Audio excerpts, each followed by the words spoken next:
Selamat siang untuk kita semua. Shalom, selamat datang lagi di pertemuan kita pada siang ini, yaitu akan membahas firman Tuhan pada siang ini. Dan selamat datang kepada saudara-saudara sekalian, semua umat-umat Tuhan yang sudah memberikan kesempatan dan waktu juga untuk mempelajari firman Tuhan pada siang ini. Baik, sebelum kita mulai pembahasan kita pada siang ini, kita akan berdoa dan doa buka akan dibawakan oleh Brigita Warau. Mari kita dalam doa.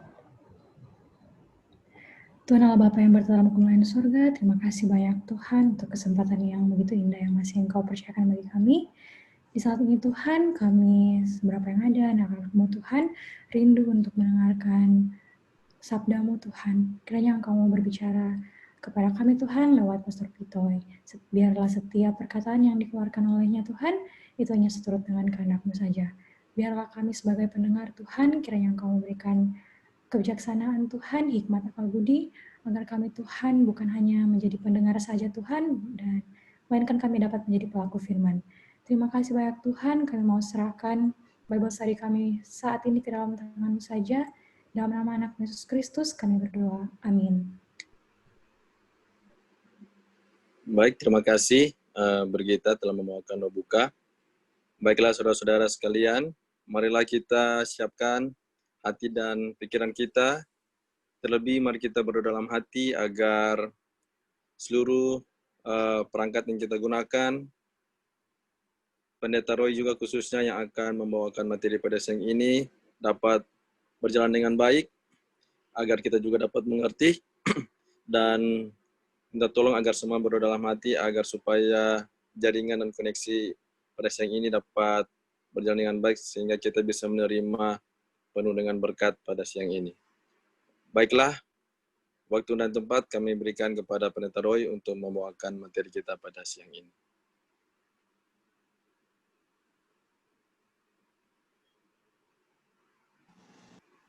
Shalom saudara-saudara sekalian, bisa dengar suara saya? Bisa Pendeta. Oke, terima kasih.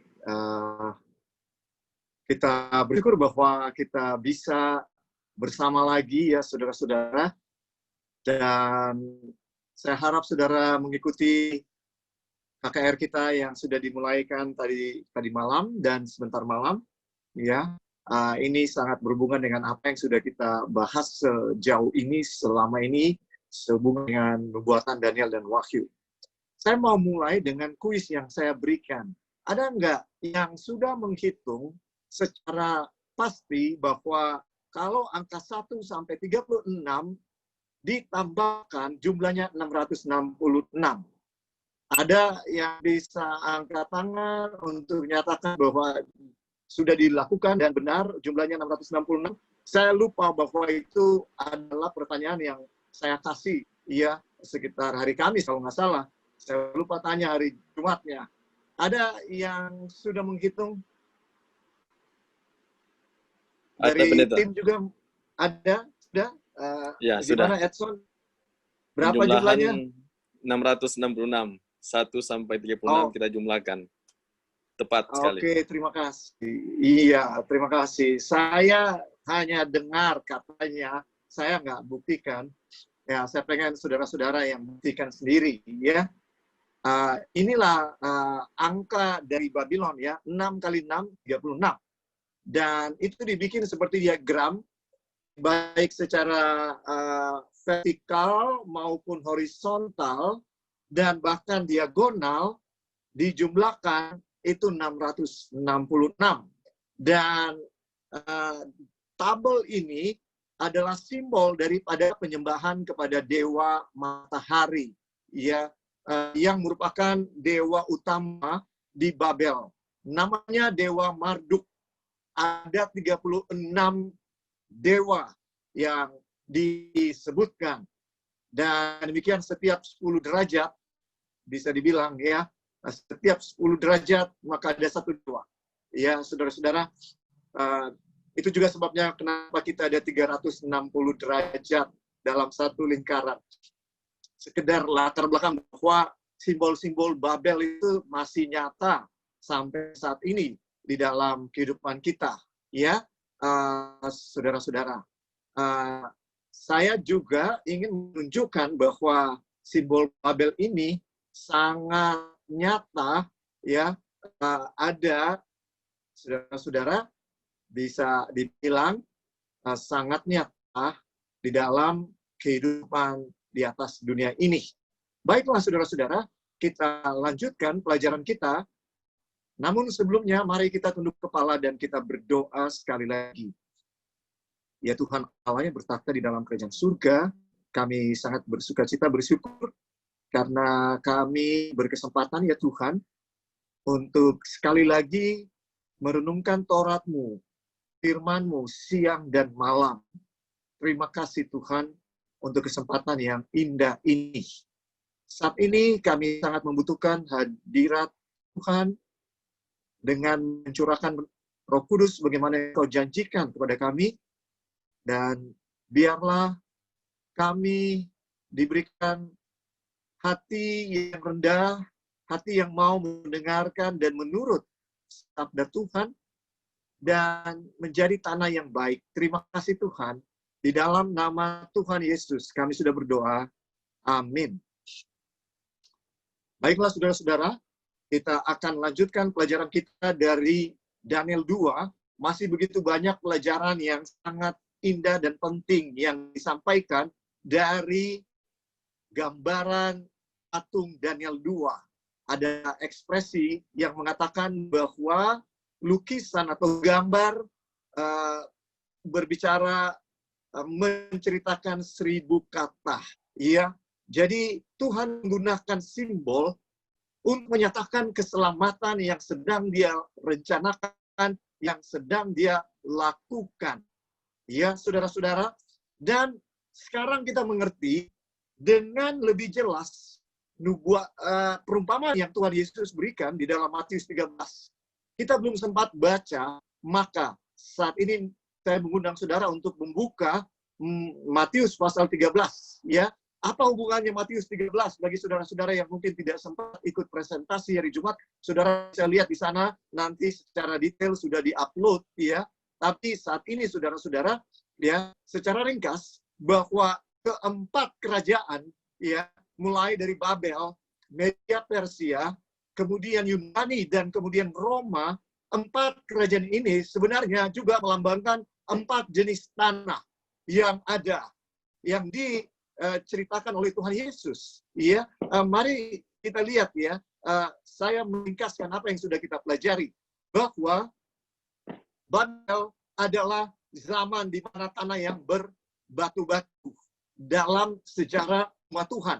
Iya, saudara-saudara, sekali lagi saya tekankan, ini bukan sejarah dunia, tapi ini adalah sejarah umat Tuhan. Jadi jangan tanya, kenapa nggak ada Genghis Khan? Kenapa kekaisaran Ming yang sangat besar, yang lama berkuasa?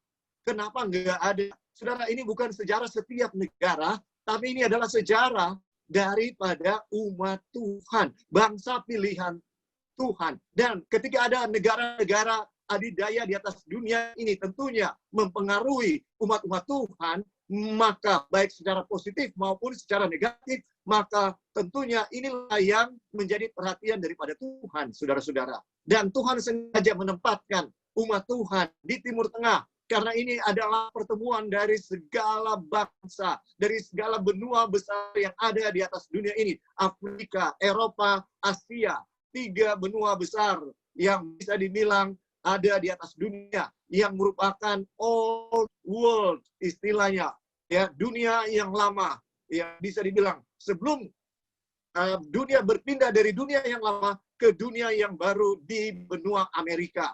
Tapi awalnya dunia yang lama, dunia kuno itu adalah pertemuannya bisa dibilang di tengah-tengah, adalah di Timur Tengah, saudara-saudara. Ini sebabnya kita memahami kenapa Tuhan memanggil keluar Abraham dari Mesopotamia untuk pergi dan tinggal di tanah Kanaan. Ya, saudara, umat-umat Babel kita dapati di dalam Kejadian pasal 9 ya, 10 dan 11 ya, tentang Nimrod. Mereka ya pergi mencari tempat di mana mereka boleh membangun kota ya, dan disitulah dibangun kota Babel supaya mereka tidak terserak ke seluruh dunia. Tapi ternyata Tuhan punya rencana jauh lebih luar biasa, dan Tuhan punya rencana itulah yang terjadi, saudara.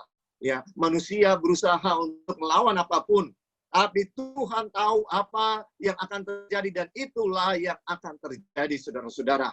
Ya, karena ini kita bisa bilang bahwa campur tangan Tuhan di dalam sejarah manusia menyatakan bahwa pada akhirnya ya kekuasaan Tuhan yang akan menang di atas dunia ini. Ini satu pelajaran yang saya dan saudara harus terima dan mengerti, bahwa mari kita berpihak kepada Tuhan, karena pada akhirnya pemenangnya dalam pertarungan antara Tuhan dengan setan ini adalah Tuhan yang akan menang pada akhirnya.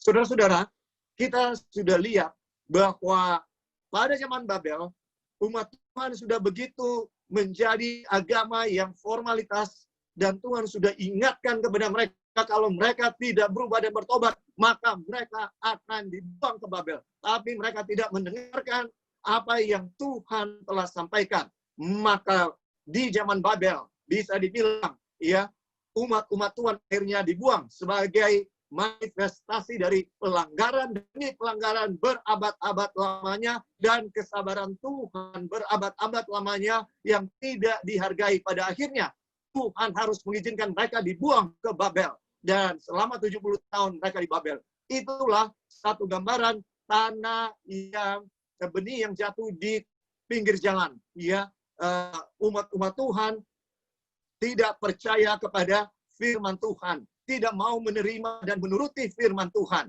Inilah yang digambarkan oleh jenis tanah yang pertama. Tapi marilah kita pergi ke dalam Matius pasal 13 supaya kita bisa mempelajarinya dengan detail dan melihat sesuatu yang mungkin selama ini kita tidak lihat dan pikirkan ya, saudara-saudara.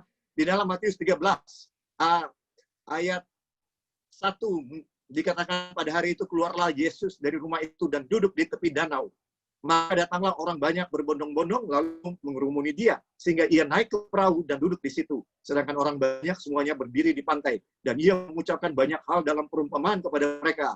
Katanya, adalah seorang penabur keluar untuk menabur. Pada waktu ia menabur, sebagian benih itu jatuh di pinggir jalan, lalu datanglah burung dan memakannya sampai habis. Sebagian jatuh di tanah yang berbatu-batu, yang tidak banyak tanahnya, lalu benih itu pun segera tumbuh, karena tanahnya tipis. Ketika sudah matahari terbit, layulah ia dan menjadi kering karena tidak berakar. Sebagian lagi jatuh di tengah semak duri, lalu makin besarlah semak itu dan menghimpitnya sampai mati. Dan sebagian jatuh di tanah yang baik lalu berbuah. Ada yang 100 kali lipat, ada yang 60 kali lipat, ada yang 30 kali lipat. Siapa bertelinga, hendaklah ia mendengar. Maka datanglah murid-muridnya dan bertanya kepadanya, mengapa engkau berkata-kata kepada mereka dalam perumpamaan? Jawab Yesus, kepadamu diberi kuasa untuk mengetahui rahasia kerajaan surga, tetapi kepada mereka tidak. Karena siapa yang mempunyai kepadanya akan diberi, sehingga ia berkelimpahan. Tapi siapa yang tidak mempunyai, apapun juga yang ada padanya akan diambil daripadanya. Itulah sebabnya aku berkata-kata dalam perumpamaan kepada mereka. Karena sekalipun melihat, mereka tidak melihat. Dan sekalipun mendengar, mereka tidak mendengar dan tidak mengerti. Maka pada mereka genaplah nubuat Yesaya yang berbunyi, kamu akan mendengar dan mendengar, namun tidak mengerti. Kamu akan melihat dan melihat, namun tidak menanggap. Sebab hati bangsa ini telah menebal, dan telinganya berat mendengar, dan matanya melekat tertutup, supaya jangan mereka melihat dengan matanya, dan mendengar dengan telinganya, dan mengerti dengan hatinya. Lalu berbalik sehingga aku menyembuhkan mereka. Tetapi berbahagialah matamu karena melihat, dan telingamu karena mendengar. Sebab aku berkata kepadamu, sesungguhnya banyak nabi dan orang benar ingin melihat apa yang kamu lihat, tetapi tidak melihatnya, dan ingin mendengar apa yang kamu dengar, tapi tidak mendengarnya. Karena itu, dengarlah arti perumpamaan penabur itu. Sebelum saya lanjutkan dengan pengertian daripada arti perumpamaan itu, saudara-saudara, ya, di sini Yesus mengatakan bahwa umat-umat Tuhan, ya, pada zaman Yesaya telah begitu mendebal hatinya, sehingga walaupun mereka melihat, mereka tidak melihat, walaupun mereka mendengar, mereka tidak mendengar, ya, mereka tidak mengerti apa yang disampaikan oleh Tuhan. Dan kita sudah lihat, ya, zaman Yesaya, zaman Hosea, satu zaman, saudara. Dan umat-umat Tuhan, kita sudah pelajari sebelumnya, ya, saya nggak tahu kalau saudara ikut seri yang sebelumnya, bahwa di dalam Hosea 4 ayat 6 dikatakan umatku binasa karena tidak mengenal aku. Dan kita lihat di dalam buku Yesaya bahwa mereka berbakti, beribadah dengan luar biasa secara lahiriah. Ya, tapi mereka jauh daripada Tuhan. Itulah yang dikatakan oleh Tuhan. Mengapa hati mereka jauh daripada Tuhan? Karena ajaran yang mereka ajarkan adalah ajaran manusia. Agama sangat mungkin jatuh ke dalam jebakan dari yang namanya formalitas dan rutinitas dan kebiasaan. Sehingga kehilangan kekuasaan daripada agama itu. Saudara, kalau kita berbakti setiap hari, kita berbakti juga setiap minggu, ya. Namun itu tidak berhasil membuat kita dekat dengan Tuhan. Tidak berhasil membuat kita punya karakter semakin seperti Tuhan Yesus. Maka kita harus menangis kepada Tuhan. Ada yang salah dengan perbaktian kita. Ada yang salah dengan kerohanian kita. Dengan hubungan intim kita dengan Tuhan kita yang seharusnya sangat dekat. Saudara, inilah yang terjadi dengan umat Tuhan. Dan selanjutnya mari kita lihat apa artinya. Ya. Dan kenapa Yesus mengatakan bahwa aku berkata-kata kepada mereka dengan perumpamaan supaya mereka tidak bisa mengerti. Sebenarnya ini lebih kepada ngambeknya Yesus, ya. Putus asanya Yesus, frustasinya dia melihat kekerasan hati daripada umat-umat Tuhan. Lebih daripada itu, bukan dia tidak peduli dengan keselamatan mereka, saudara-saudara. Tidak. Ini hanya ekspresi betul-betul rasa sayang yang tidak bisa kesampaian. Ya, bisa dibilang begitu. Dan rasa sayang ini demi kebaikan orang yang disayang. Aduh, kenapa kamu nggak mau dengar saya? Kamu akan mengalami masalah, kamu akan mengalami musibah. Kalau kamu tidak mau dengar, kamu tidak mau dengar apa yang saya katakan. Sering kita sampaikan begitu kepada orang-orang yang kita kasihi, namun mereka tidak mau mendengar. Dan kemudian akhirnya mereka mengalami masalah seperti yang sudah kita prediksikan. Ya, saudara-saudara. Demikianlah Tuhan Yesus. Dia tahu bahwa umat Tuhan sedang menuju kepada jurang kebinasaan. Dia tahu. Dan dia memberikan nasihat-nasihat. Tapi mereka terus menolak dan menolak dan menolak. Maka dalam frustasinya dia katakan kata-kata yang seperti itu. Tapi ini bukan menyatakan bahwa Tuhan Yesus mau mensyukuri kebebalan hati mereka. Sama sekali tidak. Ya, saudaraku, sama sekali tidak. Di dalam ayat 16 sekarang. Karena itu dengarlah arti perumpamaan penabur itu. Kepada setiap orang yang mendengar firman tentang kerajaan surga, tetapi tidak mengertinya, datanglah si jahat dan merampas yang ditaburkan dalam hati orang itu. Itulah benih yang ditaburkan di pinggir jalan. Saudara, bagaimana sikap kita ketika kita mempelajari nubuatan? Waktu kita mempelajari nubuatan, Daniel Wahyu, biasanya orang langsung mundur. Karena, aduh pendeta tidak mengerti. Saya kan bukan sekolah teologi. Ya, jadi saya nggak mengerti. Saudara dengarkan, Tuhan Yesus memberikan Alkitab, memberikan kitab Daniel dan Wahyu, kitab-kitab yang berhubungan dengan nubuatan, bukan orang yang sarjana, saudara. Apalagi ya secara khusus harus sarjana teologi. Tidak, saudara, tidak. Diberikan Alkitab ini kepada semua orang. Itu maksud Alkitab diberikan. Bukan hanya kepada sekelompok orang, saudara. Ya, tidak demikian. Ya, saudara dan saya punya tanggung jawab untuk memakan firman Tuhan itu setiap hari. Saudara dan saya punya tanggung jawab untuk mencari tahu kebenaran yang Tuhan sudah berikan. Ya, saudaraku, kalau saudara belajar bagaimana Alkitab ditulis, ada banyak orang yang berdarah-darah untuk mempertahankan Alkitab ini. Sekarang ada di tangan kita dengan bebas untuk kita baca. Ada zaman di mana orang akan dibunuh kalau kedapatan membaca Alkitab. Ini dalam sejarah gereja, ya. Kita sekarang Alkitab bebas dibaca. Namun setan berhasil mengalihkan perhatian kita dari hal yang paling penting dalam hidup kita, yaitu memastikan keselamatan kita dengan rajin menyelidiki firman Tuhan, merenungkan Taurat Tuhan itu siang dan malam. Saudara, ini hal yang sangat krusial untuk pertumbuhan iman kita. Setan tidak mau ada pertumbuhan iman kita.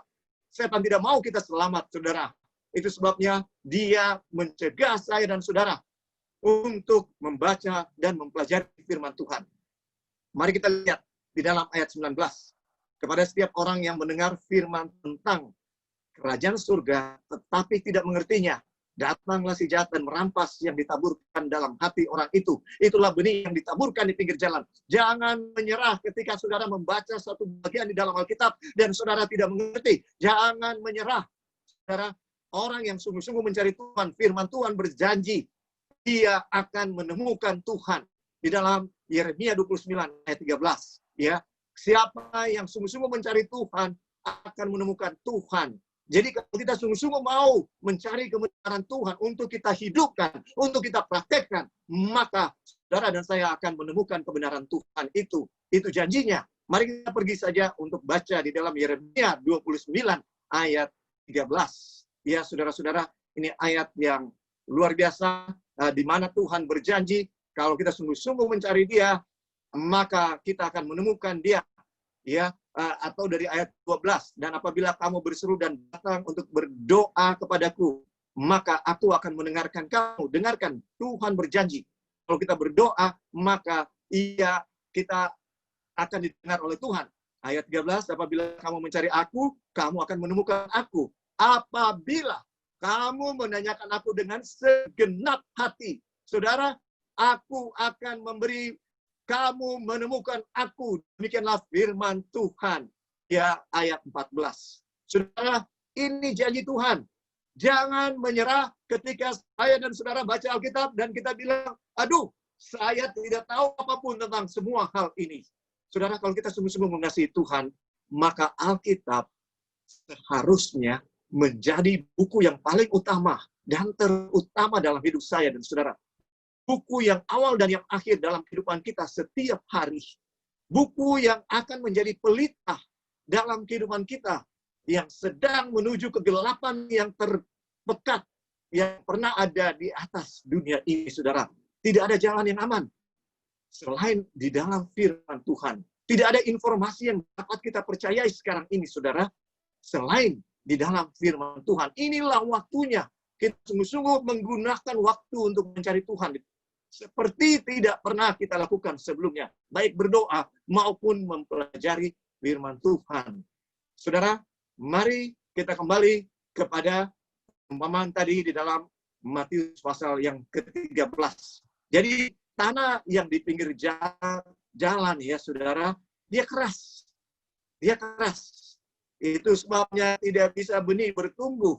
Ya, biasanya orang buang batu, menyingkirkan ya, semua batu ke pinggir-pinggir jalan, sehingga pinggir jalan itu adalah tempat yang keras.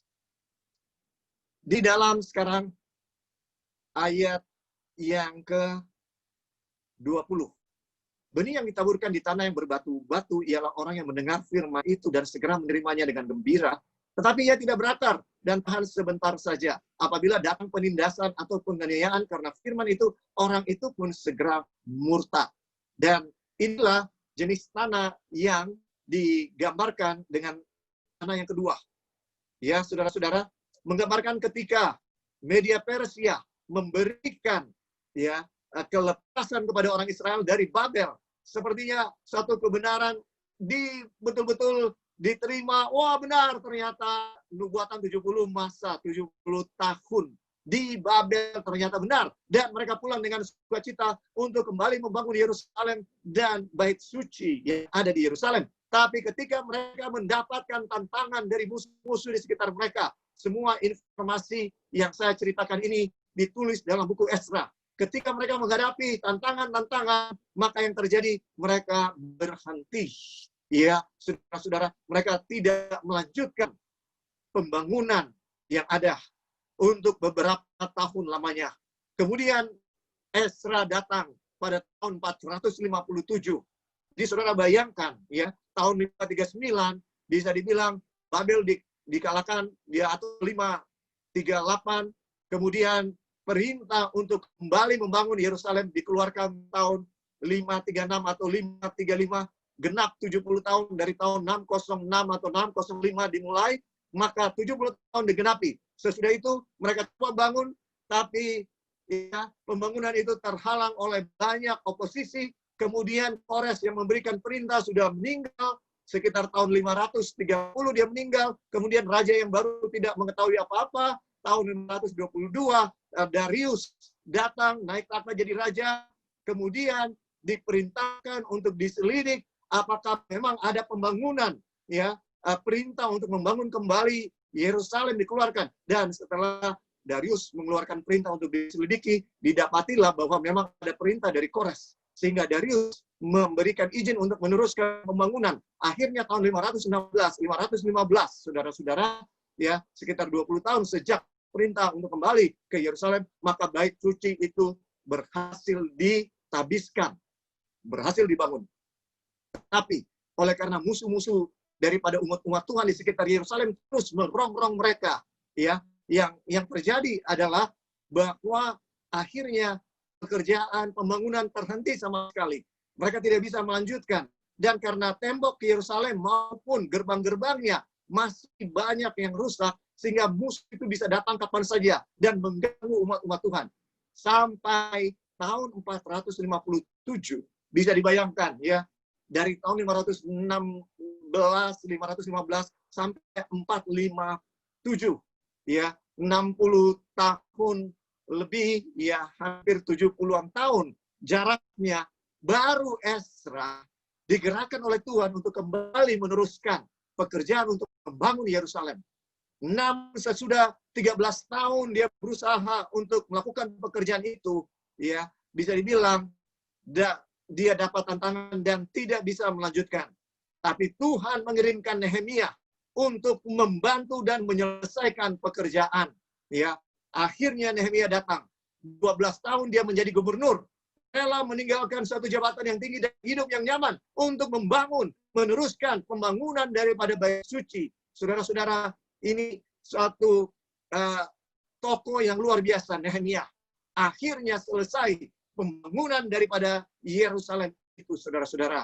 Ya, pada tahun 408 maka selesailah pekerjaan daripada pembangunan, bisa dibilang dari pembangunan Yerusalem maupun jalan-jalannya. Dan 408 bisa dibilang adalah waktu yang terakhir yang ada di dalam Alkitab sebelum datanglah perjanjian baru. 400 tahun lebih kita tidak tahu ada apa yang terjadi. Dan inilah jenis tanah yang ketiga, ya, ketika Greek berkuasa dari tahun 331 sampai 168, bisa dibilang betul-betul umat-umat Tuhan dihelenisasi, ya, betul agamanya kemudian menjadi agama campuran dengan Helenisme dari Yunani, saudara-saudara. Dan ini yang membuat betul-betul umat Tuhan tidak bisa bersinar dan bertumbuh dan menghasilkan buah. Karena begitu banyak campuran ajaran-ajaran palsu yang ada di dalam kehidupan mereka. Dan ketika zaman Yesus tiba, di zaman Roma, ya, maka agama daripada umat-umat Tuhan sudah begitu formal dan hilang kekuasaannya. Saudara, inilah yang dilambangkan dengan besi campur tanah liat. Ya, bisa dibilang besi campur tanah liat. Ya, agama Roma dan kekuasaan politik Roma dan agama daripada umat-umat Tuhan, orang Israel, bangsa Israel pada zaman Yesus bersatu.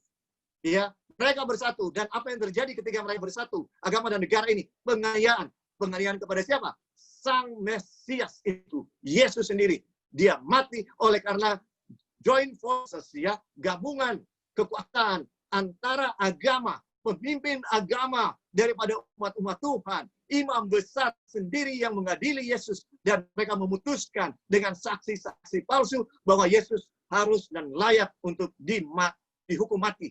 Dan karena mereka tidak punya kekuasaan sipil, mereka harus pergi kepada Pilatus. Maka Pilatus menyelidiki Yesus dan dia dapati bahwa Yesus tidak punya salah apa-apa, Bahkan istrinya mengirimkan surat untuk memperingati dia untuk jangan berbuat yang jahat terhadap Yesus. Tapi Pilatus lebih mementingkan, saudara-saudara, kedudukannya. Dia ingin ambil hati kepada konstituennya, yaitu rakyat dan pemimpin-pemimpin agama daripada Yahudi.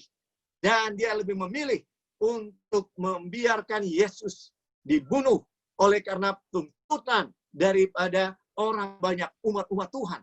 Ya, saudara, ini adalah peristiwa yang perlu saya dan saudara pahami dengan baik karena sejarah akan berulang di akhir zaman.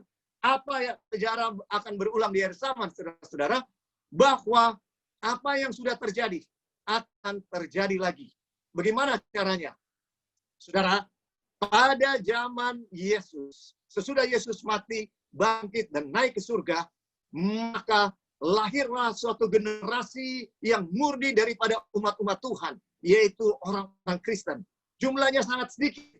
Ya, di ruangan atas, di dalam Kisah pasal 2, ketika mereka berdoa selama 10 hari, maka Roh Kudus turun. Dan mereka bisa berbicara dalam banyak bahasa yang lain.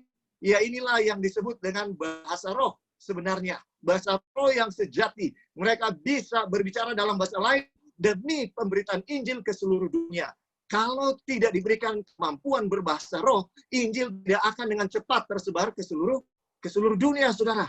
Ya, ini yang terjadi di dalam Kisah 2. Dan ini menggambarkan, ya saudaraku, tanah yang baik. Tanah yang baik dimulai ketika satu benih itu masuk ke dalam tanah yang baik. Saudara, siapa benih itu? Mari kita lihat di dalam Yohanes yang ke-12. Pasal yang ke-12 ayat 24.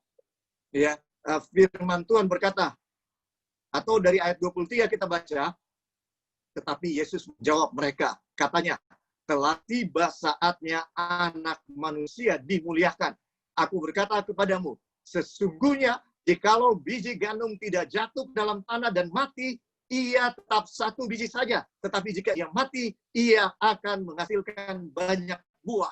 Saudara, ketika Yesus datang mati di kayu salib, dia sedang menjadi benih yang masuk ke dalam tanah itu. Dan dengan demikian, dia menghasilkan banyak buah dari murid-muridnya, dari pergerakan gereja Kristen. Dengan demikian, ini adalah kegenapan dari nubuatan Daniel 2. Apanya yang digenapi? Mari kita kembali kepada Daniel 2. Di dalam Daniel 2 disebutkan, ya, saudara-saudara, bagaimana sesudah kerajaan yang keempat, sesudah kerajaan Roma dan besi bercampur tanah liat yang akan membuat penganiayaan kepada umat-umat Tuhan di akhir zaman, umat-umat Tuhan yang sejati, umat-umat Tuhan yang palsu, Kristen yang palsu, Kristen yang tidak sejati, yang tidak sungguh-sungguh, akhirnya akan menganiaya umat-umat Tuhan yang sejati. Nah, saudara perhatikan, ya, bagaimana itu terjadi. Ya, di sini disebutkan, tetapi pada zaman raja-raja, Allah semesta langit akan mendirikan suatu kerajaan yang tidak akan binasa sampai selama-lamanya. Dan kekuasaan tidak akan beralih lagi kepada bangsa lain. Kerajaan itu akan meremukkan segala kerajaan dan menghabisinya. Tapi kerajaan itu sendiri akan tetap untuk selama-lamanya. Kapan kerajaan itu dimulai? Kerajaan Allah. Kerajaan Allah itu kapan dimulai? Saudara, dimulai waktu Yesus datang ke atas dunia ini dan bekerja. Dari mana saya tahu? Mari kita pergi ke dalam Matius pasal 12. Matius pasal 12. Ya, saudara. Mulai ayat 27. Mari kita lihat. 27, ya. Firman Tuhan berkata, jadi, jika aku mengusir setan dengan kuasa Belzebul, dengan kuasa siapakah pengikut-pengikutmu mengusirnya? Sebab itu, mereka lah yang akan menjadi hatimu.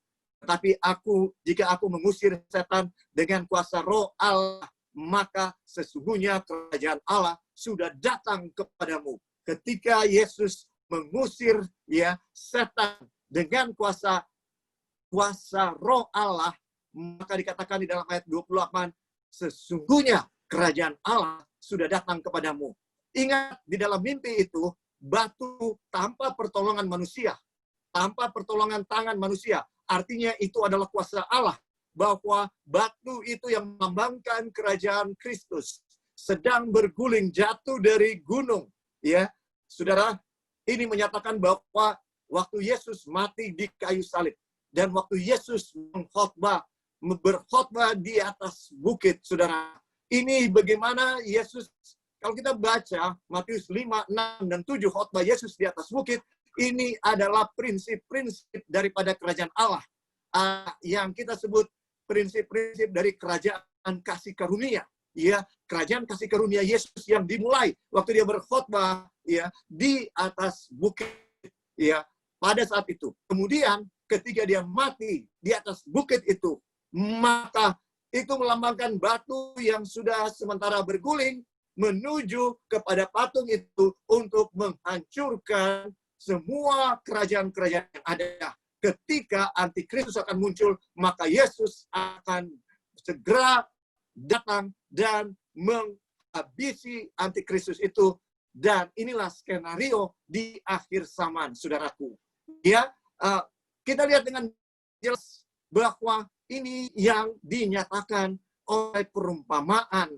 Ya, kita mengerti sekarang dengan jelas bahwa perumpamaan yang selama ini mungkin kita mendengarkan perumpamaan ini berulang kali, saudara-saudara, ya. Namun kita mungkin tidak melihat sebelumnya bahwa ini berbicara sangat dalam, ya, saudaraku. Ini menggambarkan apa yang akan terjadi dengan umat Tuhan dan secara pasti, ya, benih itu, ya, ketika dia mati, Yesus ketika dia mati, maka dia sedang memulai kerajaan Allah di atas dunia ini, saudara. Dan ini suatu pekabaran yang sangat menguatkan saya dan saudara. Pada akhirnya kerajaan Allah yang menang. Ya, pada akhirnya prinsip-prinsip daripada kerajaan kasih karunia itu yang akan menang. Yang akan menang, saudaraku. Ya, kalau ditampar pipi kiri, kasih pipi kanan. Itu yang akan menang. Secara logika banyak orang akan bilang bagaimana itu menang. Ya, tapi Yesus ditampar pipi kiri, dia ditampar pipi kanan, dia tidak mengeluh. Waktu disalib, semua diperlakukan kepada dia, dan semua ajaran kerajaan kasih karunia yang dia sampaikan, dia praktekkan, saudara. Bukan cuma teori, tapi betul-betul dia praktekkan. Ya, kasihilah musuhmu dan berdoalah bagi orang yang menganiaya kamu. Saudara, itu yang dilakukan oleh Tuhan Yesus. Dia sedang bangun kerajaan kasih karunia-Nya ya di atas dunia ini, dan dengan dia mati, maka kehidupannya menghasilkan banyak buah, yaitu orang-orang Kristen yang rela mati demi mempertahankan kebenaran bahwa Yesus adalah Mesias. Saudara, inilah yang mau disampaikan oleh Daniel 2 kepada kita, dan ini juga yang disampaikan oleh Tuhan dengan perumpamaan yang selama ini mungkin kita baca dan kita tidak melihat kebenarannya yang dalam. Nah, sekarang saudara, kita sudah lihat bahwa 4 tanda ini betul-betul harmonis senada dengan 4 tipe kerajaan. Dan bisa dibilang, ya, dari segi musuh umat Tuhan, maka di kerajaan Roma dia mencapai puncak, ya, puncak kekerasannya. Tapi dari sisi umat Tuhan, ya, ini bisa dibilang Kristus melawan antikristus. Dari sisi umat Tuhan, di zaman yang tanah yang baik itu ada di zaman Roma ketika Yesus datang dan memulai pergerakan gereja Kristen. Bisa dibilang di atas dunia ini.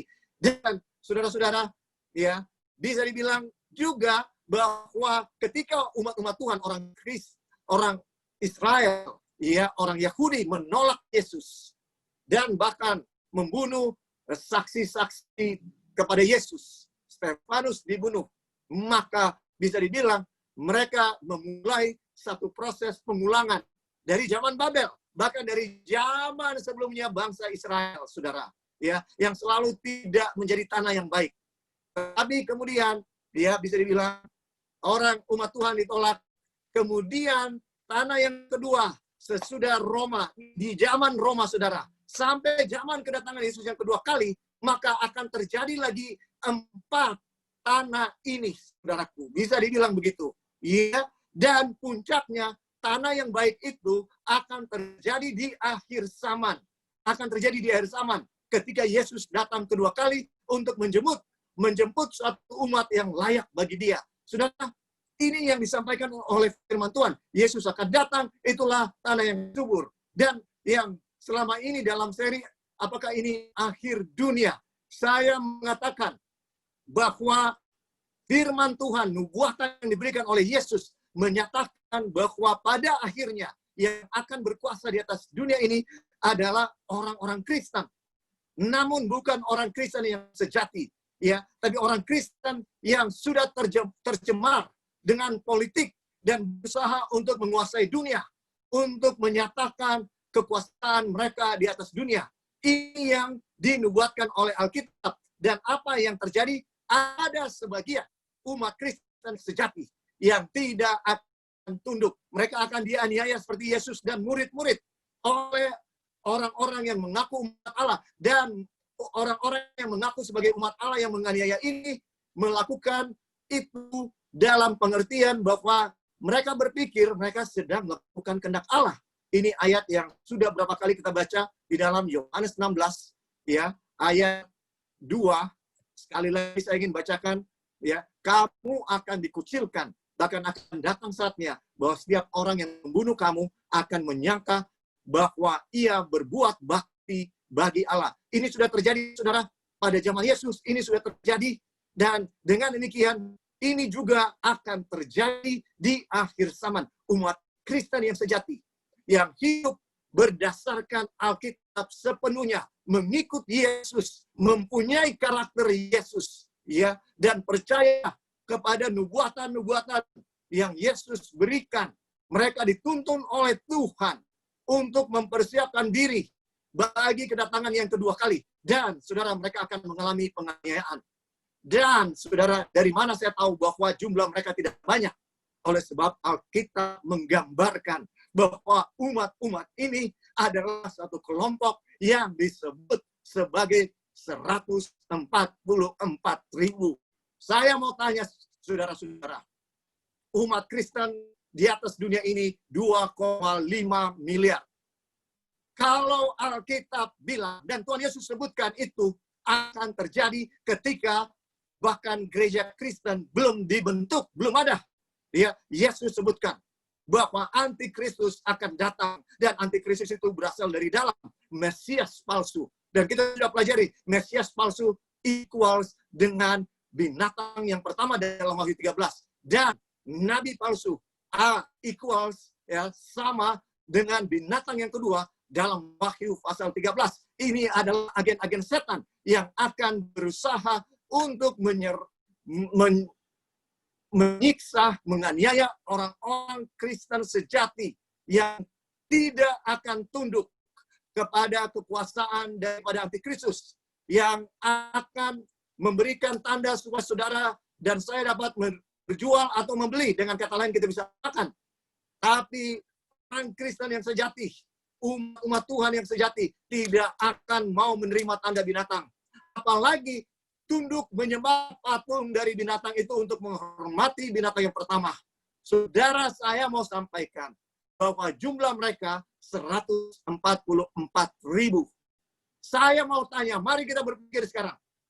Kalau orang Kristen ada 2,5 di atas dunia ini, sedangkan umat Kristen yang sejati dinubuatkan oleh Alkitab, ya, disebutkan 144.000. Apakah ini bukan yang disebutkan di dalam Alkitab akan terjadi? Saudaraku, mari kita pergi kepada buku Wahyu. Ya, saya ingin buktikan apa yang disebutkan oleh Tuhan Yesus adalah suatu kenyataan. Ya, saudaraku, kalau kita pelajari Alkitab, maka umat Tuhan yang sejati itu selalu minoritas. Selalu minoritas, saudara. Yosua dan Kaleb, umat Tuhan yang mengintai tanah Kanaan, mereka adalah minoritas karena 10 pengintai bilang, aduh kita nggak bisa kalahkan Kanaan. Yosua dan Kaleb membuka, merobek-robek jubah mereka, ya, dan mereka bilang, ayo kita akan mampu kalahkan. Tapi mereka malah ingin dibunuh, saudara, oleh semua rakyat yang sudah termakan dengan 10 pengintai. Saudara, umat Tuhan yang sejati selalu minoritas. Ketika Musa sedang ada bertemu dengan Tuhan di atas Bukit Sinai, selama 40 hari, orang-orang ini mulai lelah menunggu 40 hari. Kemudian mereka mulai makan, minum, dan terjadilah tari-tarian, mulai berdansa-dansa, dan bersukaria. Akhirnya datang ilham dari setan untuk, ayo kita kembali ke Mesir. Ngapain kita nggak jelas dengan Musa itu apa yang terjadi sama dia? Ayo kita kembali ke Mesir, dan biarlah lembu emas yang menuntun kita pulang. Saudara, dengarkan, ya. Namun, ketika Musa turun, Musa sendiri, saudara, dia lempar 2 loh batu itu, menghancurkan lembu emas itu. Dan, saudara, ya, seluruh suku Lewi langsung berpihak di belakangnya.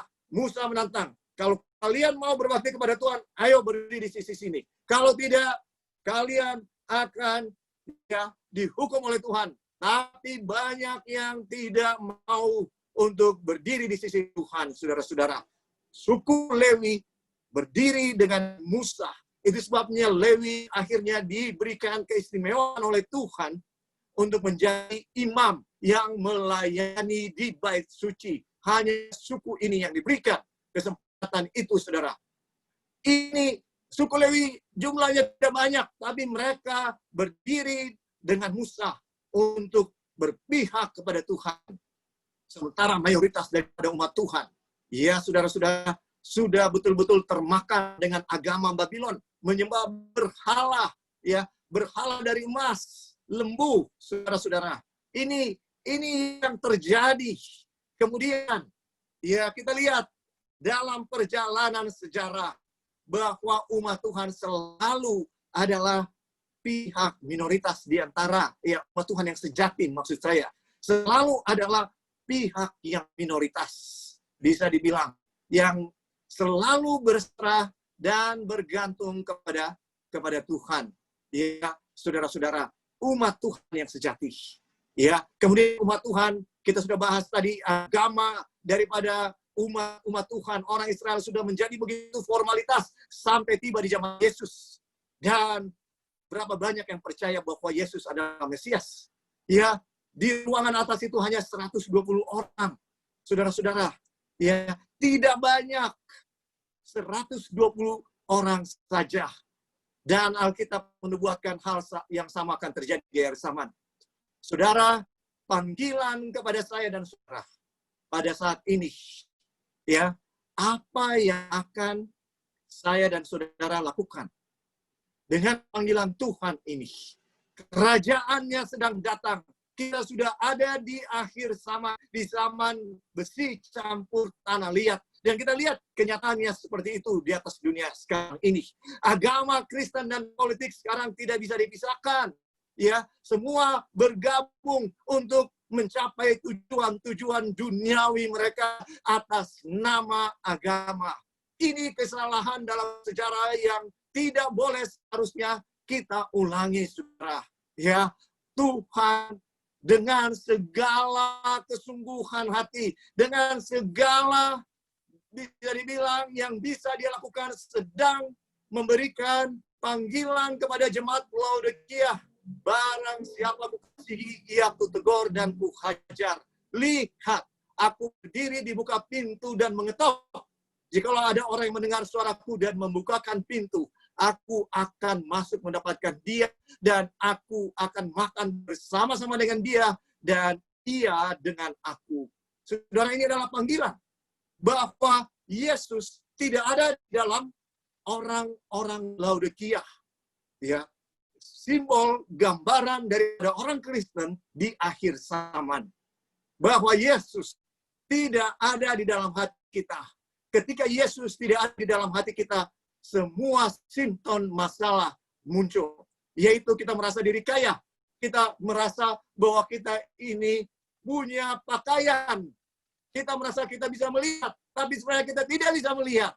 Kita tidak bisa mengerti. Kita bisa melihat, tapi kita tidak bisa mengerti. Ya, saudara, kesalahan yang sama sedang terjadi di zaman. Kesalahan pada zaman Yesus, kesalahan yang sama terjadi juga pada zaman kita di akhir zaman ini.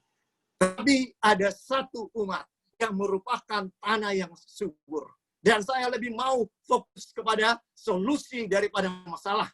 Ya, saudara, apakah saudara juga seperti itu? Mari kita lihat bahwa ada pengharapan.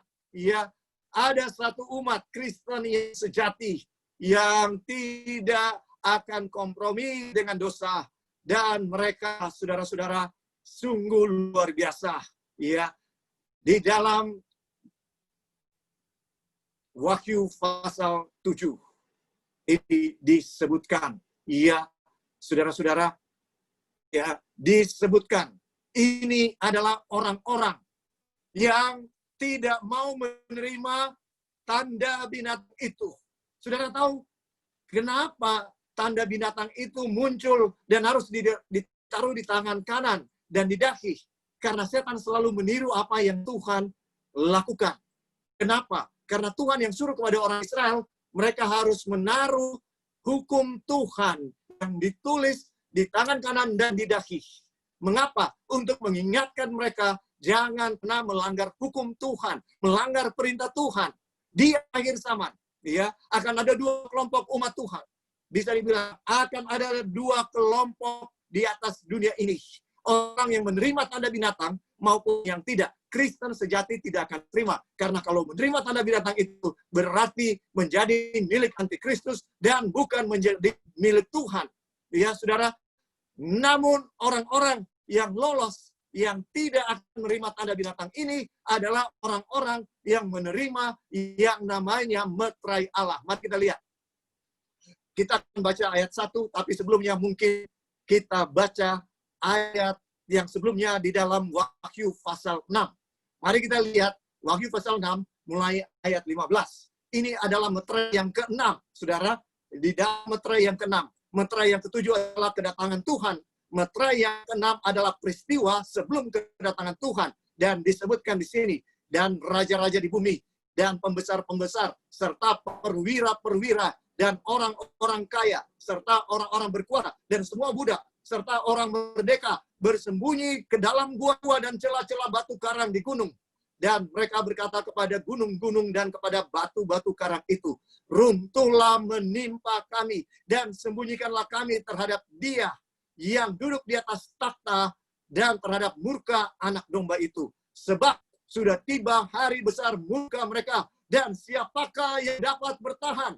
Saudara dengarkan, kalau kita lihat ini konteksnya adalah kedatangan yang kedua. Kalau kita baca, menjelang kedatangan yang kedua, apa yang terjadi? Akan ada dua kelompok orang.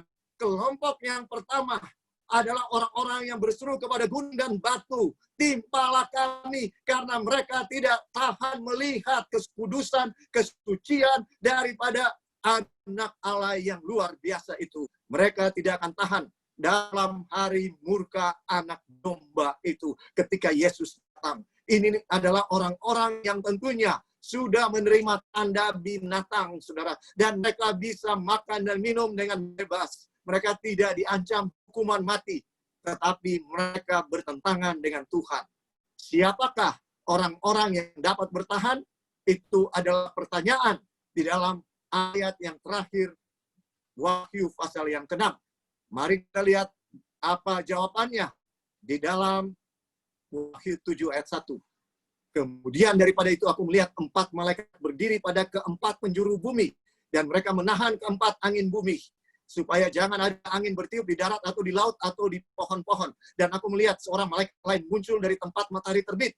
Dia membawa meterai Allah yang hidup. Dan dia berseru dengan suara nyaring kepada keempat malaikat yang ditugaskan untuk merusakkan bumi dan laut. Katanya, janganlah merusakkan bumi atau laut atau pohon-pohon sebelum kami memeteraikan hamba-hamba Allah kami pada dahi mereka. Dan aku mendengar jumlah mereka yang dimeteraikan itu 144.000 yang telah dimeteraikan dari semua suku keturunan Israel. Saudara, dengarkan ya, banyak orang yang bilang bahwa ini literal, ini harafiah. Sebagian orang percaya bahwa ini harafiah. Sebagian orang percaya bahwa ini hanya simbol. Saya tidak peduli apa yang saudara percaya. Tapi yang dikatakan di Alkitab ini yang lebih penting. Setan ini licik sekali, saudara. Kadang-kadang kita lebih tertarik dengan package, dengan bingkisan, daripada dengan isi. Saudara, isinya di sini bukan soal apakah ini literal atau ini simbol. Ya, bukan itu. Tapi isinya ini adalah orang-orang yang akan selamat ketika kesesakan masa kesesakan yang besar itu terjadi, sudah. Ini adalah orang-orang yang selamat. Mereka adalah orang-orang yang dimeteraikan, saudara. Kenapa disebutkan mereka orang-orang yang dimeteraikan di dahi mereka? Karena nama mereka di buku kehidupan sekarang tidak akan dikeluarkan lagi. Apapun yang terjadi, nama mereka tidak akan dikeluarkan lagi. Itulah fungsinya daripada pemeteraian. Pemeteraian dia menyatakan ini adalah milik, ini adalah sah, ini ofisial, ini resmi, dan sesuatu yang dimeteraikan tidak dapat dibatalkan, saudara. Apa yang sudah dimeteraikan. Maka ketika itu terjadi, saudara, saya dan saudara yang dimeteraikan, saya berdoa bahwa itu adalah saya dan saudara. Ketika kita dimeteraikan, maka masa kesesakan yang besar itu akan terjadi di dalam Daniel 12 ayat 1. Saudara, ini urutan-urutannya, ya, bahwa ini yang dibicarakan, bahwa kerajaan Allah itu sedang datang. Kerajaan Allah itu sedang datang. Yang digambarkan di dalam Daniel 2 seperti batu yang sedang berguling tanpa pertolongan tangan Tuhan. Batu itu sudah mulai berguling sejak Yesus mati di kayu salib. Dan sambil menunggu munculnya Antikristus, menyatakan dirinya, mengeluarkan undang-undang yang menentang undang-undang Tuhan. Ya, dari mana kita tahu? Karena dia menyuruh seluruh dunia menyembah patung. Saudara dengarkan, agama Babel menyembah patung. Dan ketika dia suruh seluruh dunia untuk menyembah patung, dan orang ada yang tidak mau menyembah patung, maka mereka akan dibunuh. Saudara, ini waktu masa kesesakan besar yang ada di depan saya dan saudara. Bagaimana kita mempersiapkan diri? Saya dan saudara harus mendapatkan meterai Allah. Apa itu meterai Allah, saudara? Ini suatu yang sangat penting untuk kita ketahui. Ya, setan sangat licik. Setan berusaha supaya kita tidak selamat. Setan membuat orang ketika berbicara 144.000 yang diperdebatkan, apakah ini simbol, apakah ini harafiah, tidak penting. Sekali lagi saya katakan ini simbol atau harafiah, saudara.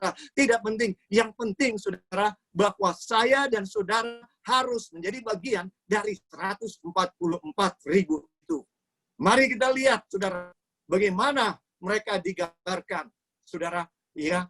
Mereka adalah orang-orang yang mari kita pergi sekarang ya ke dalam Wahyu 14 untuk melihat bagaimana mereka digambarkan. Dan aku melihat sesungguhnya anak domba berdiri di Bukit Sion dan bersama-sama dengan dia 144.000 orang. Dan di dahi mereka tertulis namanya. Nama siapa?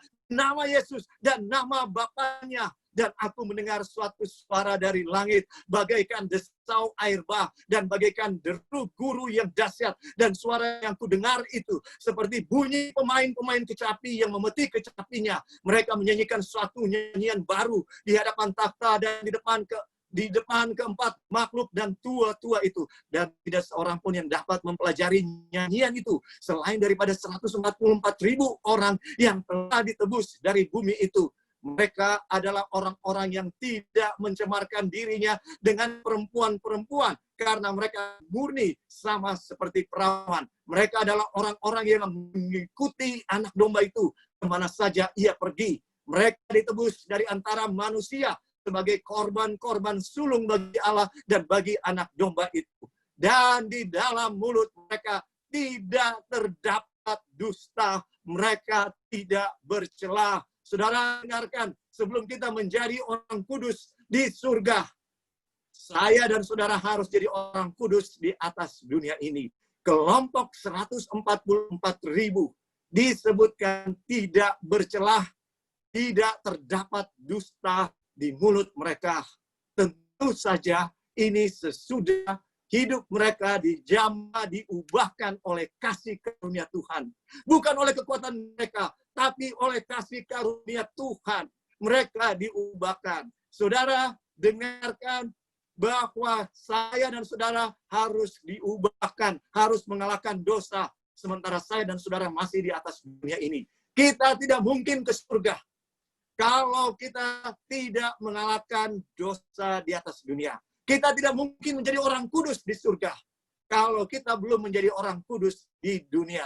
Tuhan memperlihatkan bahwa yang 144.000 ini, mereka orang-orang yang luar biasa dalam karakter.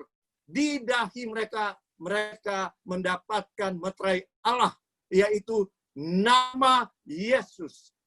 Nama Allah ada di dahi mereka. Ini adalah meterai Allah, saudara.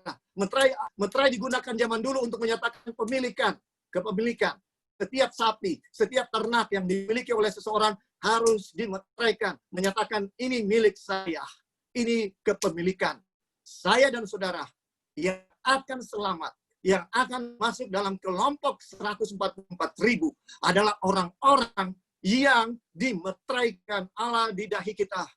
Artinya kita dinyatakan milik Tuhan karena namanya Yesus, namanya Allah kita ada di dahi kita. Apa yang dilambangkan oleh nama, saudara?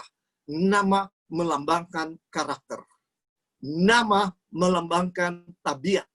Saudara, hanya tabiat yang akan dibawa ke dalam kerajaan surga. Harta kita tidak akan dibawa. Mobil kita, rumah kita, ya tanah kita, gedung-gedung yang menjadi milik kita, apapun itu tidak akan dibawa ke surga. Tidak akan membawa kita ke surga, saudara. Tapi kalau saya dan saudara memiliki karakter Yesus, memiliki sifat seperti Yesus, yang tidak mungkin saya dan saudara miliki dengan kekuatan kita sendiri. Tapi kita perlu untuk setiap hari mendekatkan diri kepada Yesus, duduk dekat kaki Yesus. Maka saya dan saudara akan memiliki karakter Yesus. Kita harus banyak menghabiskan waktu dengan dia, maka kita akan jadi sama dengan dia.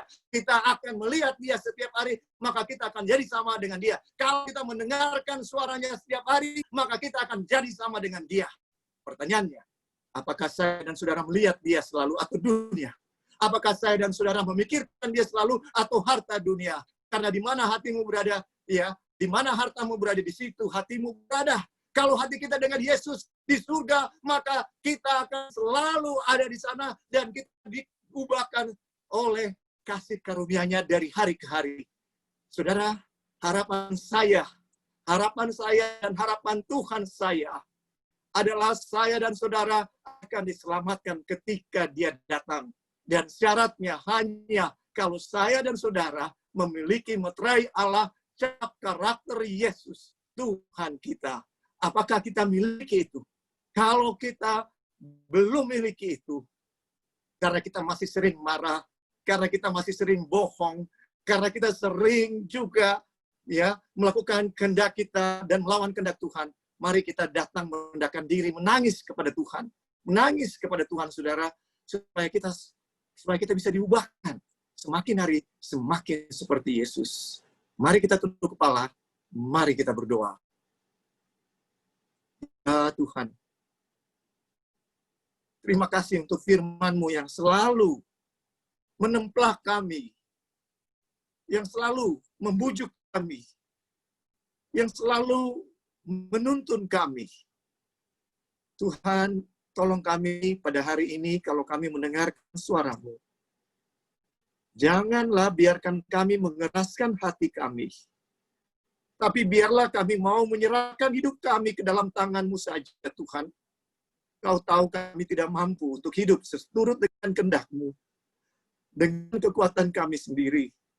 Tapi Tuhan, tolong kami, ubahkan kami. Jangan biarkan kami binasa, Tuhan. Ketika Engkau datang pada kali yang kedua, ingatlah akan aku. Biarlah doa dan iman dari pencuri di kayu salib itu boleh menjadi doa dan pengharapan kami saat ini. Berkati semua yang mendengarkan secara langsung maupun rekaman. Di dalam nama Tuhan Yesus, kami berdoa. Amin. Tuhan memberkati saudara-saudara. Terima kasih untuk selalu bergabung dengan kami. Tuhan memberkati saudara.